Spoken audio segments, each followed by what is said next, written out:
ថ្ងៃនេះខ្ញុំមានរថយន្តមួយគ្រឿងមកណែនាំសម្រាប់បងប្អូនយើងដែលទិញរថយន្តលើកដំបូងហើយចង់បានរថយន្តដែលមានតម្លៃធូរថ្លៃក៏ដូចជាគ្រឿងបន្លាស់សម្បូរបែបបងប្អូនតាមមកមើលជាមួយខ្ញុំទាំងអស់គ្នា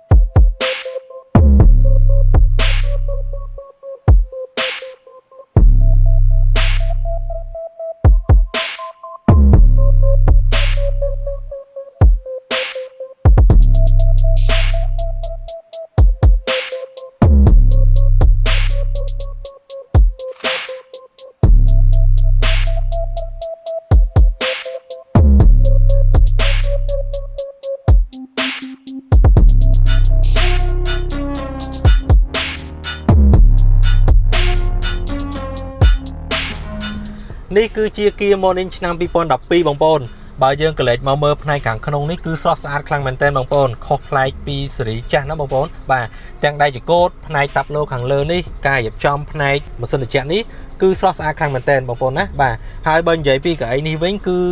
យើងអង្គុយទៅគឺហាត់ណែនខ្លាំងមែនទែនបងប្អូនណាហើយបើយើងអង្គុយមកអត់មានអារម្មណ៍ថាចង្អៀតអីទេណាបងប្អូនយើងមើលពីខាងក្រៅមកយើងឃើញថារៀងតូចប៉ុន្តែដល់ពេលមកអង្គុយខាងក្នុងនេះវិញគឺអត់តូចទេបងប្អូនបាទហើយបើនិយាយពីម៉ាស៊ីនត្រជាក់វិញអូត្រជាក់ស្រេបតែម្ដងបងប្អូនណាអានេះខ្ញុំបើកតែមួយកាំមែននេះបងប្អូនបើកពីកាំ3កាំវិញអូបងប្អូនជិះ 4-5 នាក់ក៏អត់មានអារម្មណ៍ថាក្តៅដែរបាទផ្នែកខាងមុខគេគឺធំទូលាយបងប្អូន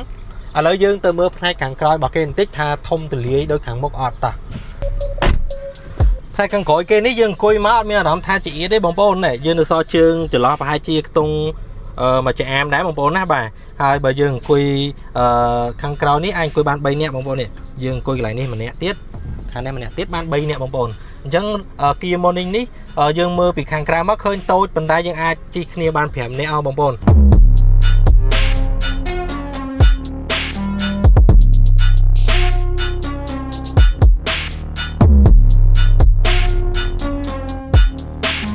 Kia Morning ឆ្នាំ 2012 មិនថាបងប្អូនយើងធ្វើដំណើរទៅខេត្តឬមួយក៏បងប្អូនយើងធ្វើដំណើរនៅក្នុងក្រុងទេគឺមានភាពធន់មែនទែនទាំងប្រព័ន្ធជើងក្រោមក៏ដូចជាម៉ាស៊ីនហើយនឹងប្រអប់លេខបងប្អូនណា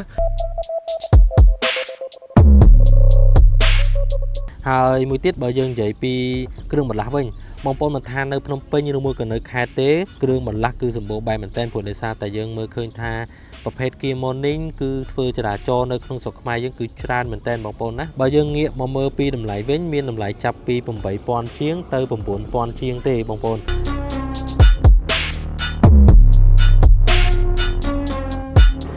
បងប្អូនយល់យ៉ាងណាដែរសម្រាប់ Kia Morning ឆ្នាំ 2012 មួយគ្រឿងនេះទាំងតម្លៃធូរថ្លៃទាំងកម្រិតស៊ីសាំងតិចហើយនឹងគ្រឿងបន្លាស់ក៏សម្បូរបែបបងប្អូនពេញចិត្តអាចជ្រើសរើសយក Kia Morning ឆ្នាំ 2012 មួយគ្រឿងនេះយកទៅប្រើប្រាស់បានបងប្អូនណាបាទអរគុណច្រើនសម្រាប់បងប្អូនតាមដានទស្សនាវីដេអូនេះដល់ចប់អរគុណ